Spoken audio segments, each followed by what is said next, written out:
All right, what I want to do is show you some of the cool stuff that we got in Duluth. And I think some of it, it's new for me, but I think some of it may be new for you as well. I told one of my friends that, we were in Duluth, and Melody and I normally we go out and eat with her, and she was like, "Hey, we got some stuff that we want you to have." And so when I went to pick it up, she had some really cool stuff, and so I'm going to show you some of the things that she had, and one surprise thing that she had that just blew me away. So let me get to it. All right, she told me that her and her dad had some knives. And I'm like, I love pocket knives. And when I got out there, they weren't just knives. It was a whole stack of vintage hunting knives. This is a Kyber. And they gave these to me. Like, super excited about that. This one is called, it's the Sharp brand, and it is made in Japan. Super cool knife. This one, I'll let you take a look at it. Stainless steel, made in Japan, and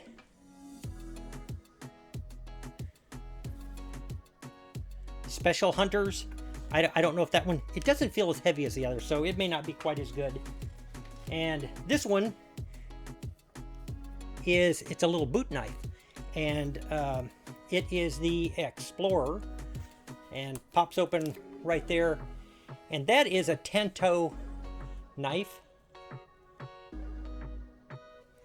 Also very cool. And keep in mind, I didn't pay for these, and it isn't even close to being the coolest thing that I got there. The next one I'm not so sure about. It's this massive knife, but if you look closely at how it's sewn together, I think this is homemade. I think the knife might be homemade, but it is a hoss. It is solid. I don't know what I'm going to do with it. I don't know if you can sell a homemade knife, if anybody would want it. Still very, very cool. But this is the real prize. So I get out there, and it isn't just a knife. It is literally a Civil War cavalry sword in its original sheath.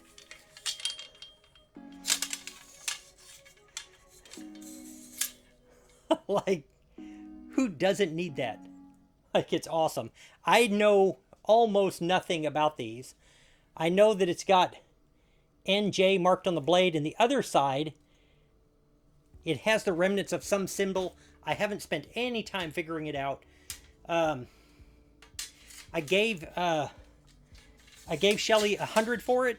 I think it'll sell for $3, which means after fees and all of that, I should come out pretty good. If it ends up being worth a lot more than $3, then Shelly knows I'll make it right with her. So that's just some of the personal finds. I stopped at a sale in Kansas City. I spent about $23.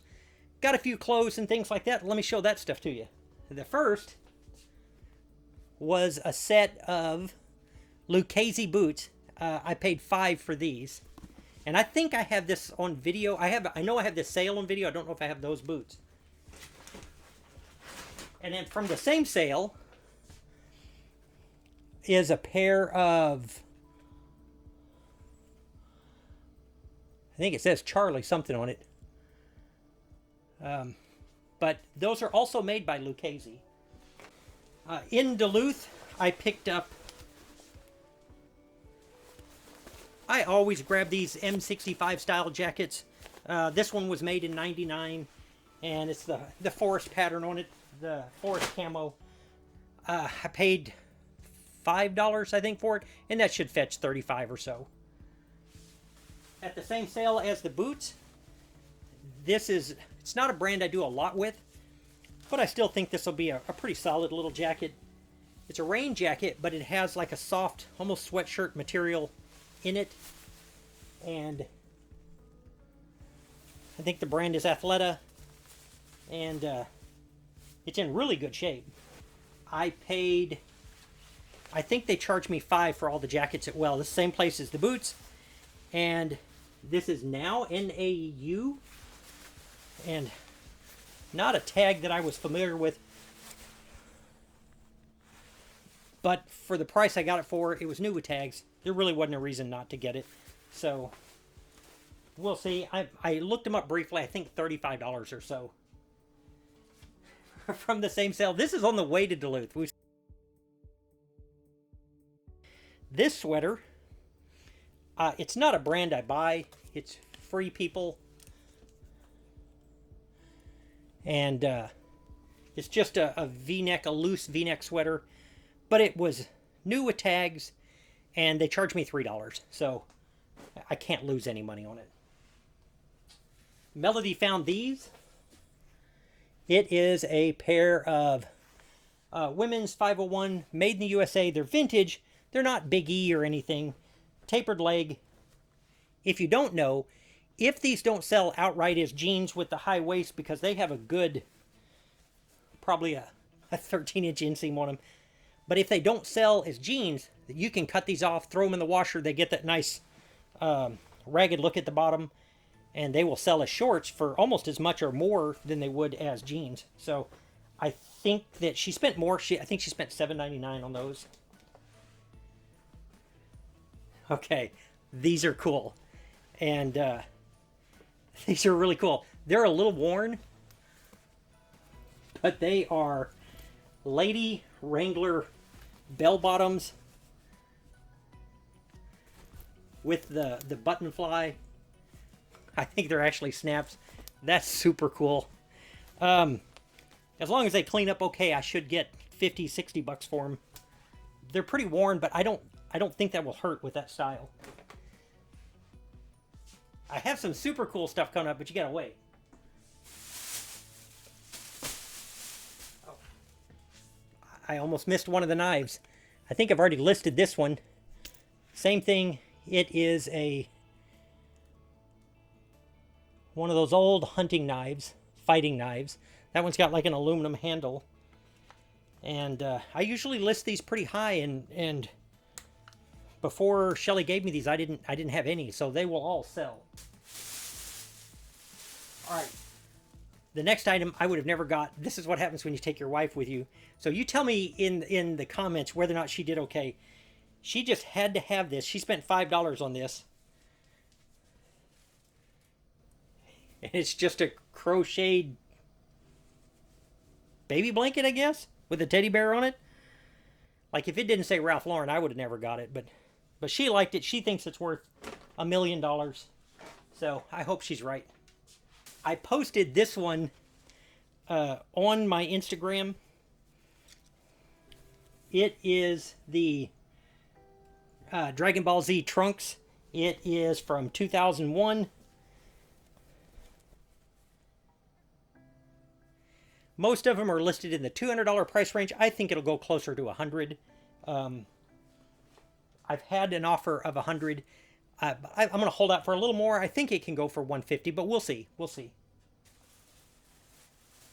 Now, the next item, not big dollars, but we never leave them because they sell. It is a vintage pair of men's pajamas. It still has all the original fold lines. They are Sears. It has the word sanforized in it. Anytime we see something sanforized, we check the elastic. The elastic on these was good. So that'll probably bring $40 or $50. And but we'll see. We'll see. It may bring more once we take a good look at it. This one was $6.99. Liked the way it looked. The old 1993 Dolphins. This is in great shape. This one just, if it was worn, it was not worn much. It's a large. It's the old Salem tag in it, made in the USA. Very cool. Just incredible shape on that one. So that should bring 40 bucks, give or take. Okay. I know we have this one, the next one in the video, and these were expensive. The price on these was $29. I did talk her down to $25. They are ski pants.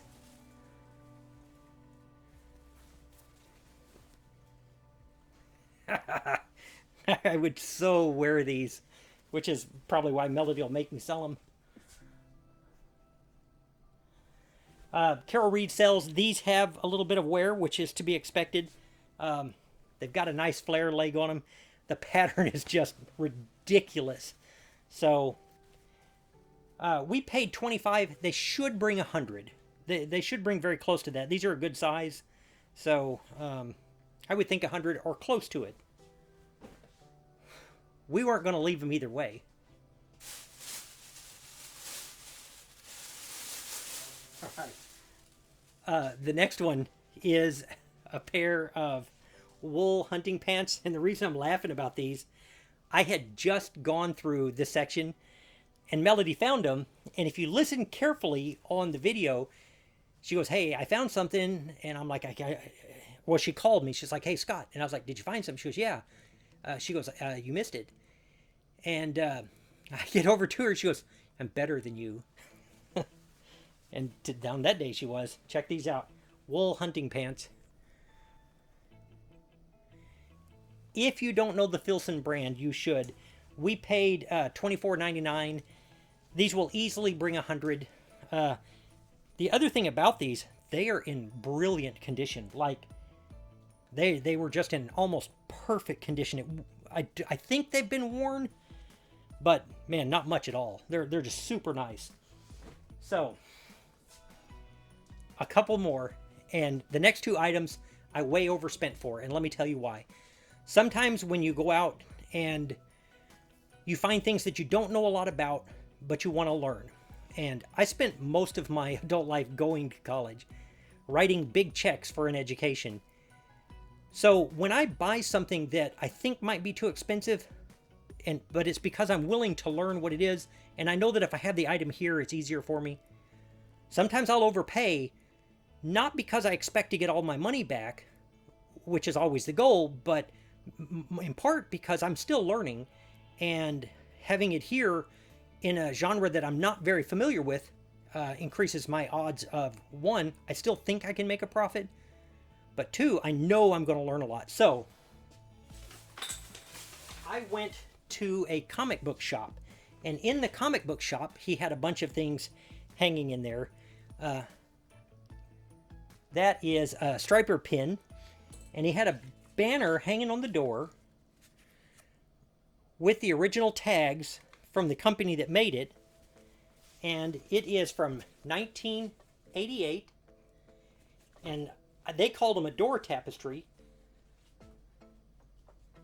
It's never been used. I don't know, how do you use a door tapestry, but it still has the original fold lines in it. There's no major issues with it from having been in storage for a long time. I paid $50 for it, and I recognize it's probably all it's worth, but I want to learn more about it and see, and I'll ask a little more and see. In the same store, hang on, I spent a whole lot of money on something.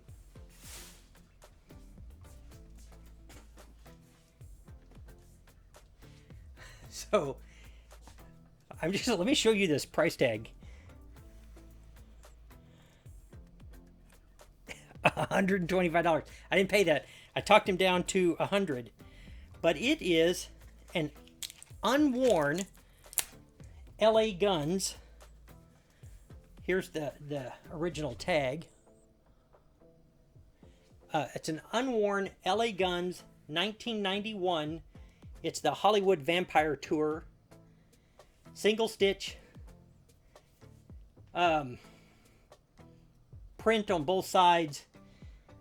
Obviously hasn't been worn. No dry rot. So I paid $100 for it. I hadn't paid $100 for anything since... I hadn't ever paid $100. I paid $100 for my first car. And that's what I paid for that. So I don't know a lot about the concert t-shirts. People have that one priced really high. They have it priced in the $300 price range. I don't know what it's worth. But at $100, I know I won't lose $100. And I really want to learn more about the t-shirts. The guy that had this, he said that it came from a photographer. And he worked the whole concert tour back in the 80s and 90s. He would take pictures of the bands. And a lot of times at the concerts, they gave him shirts. He didn't wear the shirts. He put them all in a box. He sold them to the guy that owns the comic book store 15, 20 years ago when they weren't worth much. He forgot he had them, and he pulled them down. So, like, he had others I wanted. He had a Debbie Gibson shirt, and he just had some really cool stuff. So, if any of you want his information, shoot me a note, and I'll send it to you because he has some super cool stuff. He's got some uniforms and things like that, some sports uniforms that go all the way back to the 1930s that are super cool. So that's kind of it for the haul. I'm not going to spend a great deal of time going over the values of each. To put it in perspective, Melody and I spent about $2,000 going to Duluth, Minnesota. As I go through all these items, we're probably not going to make a whole lot. We won't miss by a bunch though, and we got an opportunity to go to a place and hopefully make contacts for the future. I told the guy at the comic book store, I'm interested in the whole box that you've got stashed away, that he said he's probably got 100 shirts in it. And sometimes the trip is more about making a connection like that than it is bringing home all the profit that time. Sometimes it's, word of mouth. 2, my job allows me to travel and to experience these things, and we love it. At this point in our lives, we absolutely love it. So hopefully you enjoyed the haul. Tell me below if you think I just got completely hosed on the t-shirt. Because I don't know. We'll find out. But I can't imagine that by not being worth $100. So we had so much fun. Hopefully I will have the rest of the video put together. I'm not even sure how do I cut 9 days into something cohesive that you'll understand. I may do this part separate, but anyway, really appreciate you watching. I know a lot of you have subscribed and I have had nothing but positive comments, and I genuinely appreciate you guys. So that's it for this one.